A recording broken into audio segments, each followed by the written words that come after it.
Now we're going to find the radius and interval of convergence of the sum as n goes from 2 to infinity of b to the n over the natural log of n times the quantity x minus a to the n. Sometimes when I see that the summation goes from 2 to infinity instead of 1 to infinity, I wonder why. Here we have a natural log of n in the denominator. We know the natural log of 1 is 0.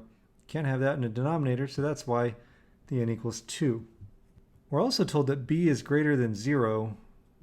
And I suspect that'll come into play as we do our work. We are going to perform the ratio test. And for that, we have the limit as n approaches infinity of the absolute value of b to the n plus 1 times x minus a to the n plus 1 divided by the natural log of the quantity of n plus 1 times the natural log of n divided by b to the n times the quantity of x minus a to the n. As keeps happening with these, all but one factor of x minus a will divide out. All but one factor of b will divide out. This is equal to the limit as n approaches infinity of the absolute value of the natural log of n divided by the natural log of n plus 1 times b times the quantity of x minus a.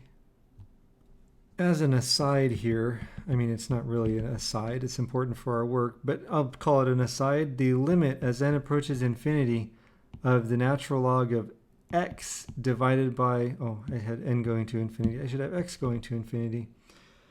The natural log of x divided by the natural log of x plus 1 is an indeterminate form and uses L'Hopital's rule. Remember that that rule requires us to take derivatives, and that's why I had to convert to x's and not n's. We get the limit as x approaches infinity of 1 over x divided by 1 over x plus 1, which is the limit as x approaches infinity of x plus 1 over x, which you will recognize has a limit of 1. Therefore, we end up with the limit as n approaches infinity of the absolute value of b times the quantity x minus a, which converges if the absolute value of b times the quantity x minus a is less than 1, which means that the absolute value of x minus a is less than 1 over b. That gives us our radius of convergence. For the inequality, though, we now have that x minus a is between not or equal to negative 1 over b and 1 over b. Adding a to all three parts, we get that x is between a minus 1 over b and a plus 1 over b. Those are the endpoints of our interval. Before we move on to those endpoints, I blew right past something. Here we used the fact that I could factor out b from the absolute value and have a positive value. That's where we're using that b is greater than 0 when we pulled the b out of the absolute value. Also, it means we can divide by b, and that's how we have something that's not blowing up the universe right now. Anyway, for our endpoints here, I've rewritten the original sigma expression. N goes from 2 to infinity, b to the n over natural log of n times the quantity of x minus a to the n. If we test at x equals a minus 1 over b, then that becomes the sum as n goes from 2 to infinity of b to the n over natural log of n. Now, a minus 1 over b minus a is negative 1 over b. So all this is times negative 1 over b to the n. Folks, b to the n times negative 1 over b to the n becomes negative 1 to the n. So we have the sum as n goes from 2 to infinity of negative 1 to the n divided by the natural log of n, which converges by the alternating series test.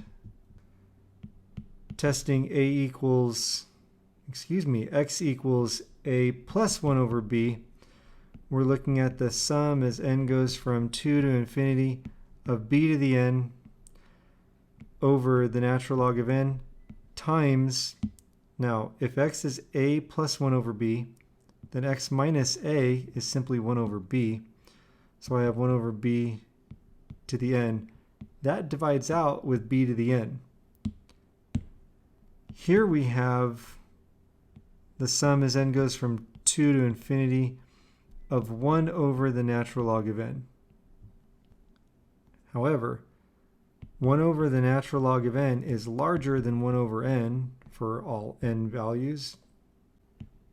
And sigma 1 over n is divergent because it's a p-series with p less than or equal to 1. So this diverges by the comparison test. Therefore, we can go back up here. Whoops, I got lost because I hadn't underlined the radius in pink. The interval goes from a minus 1 over b to a plus 1 over b. And here what we found was convergence at the left endpoint and divergence at the right endpoint. So our interval is closed at a minus 1 over b and open at a plus 1 over b.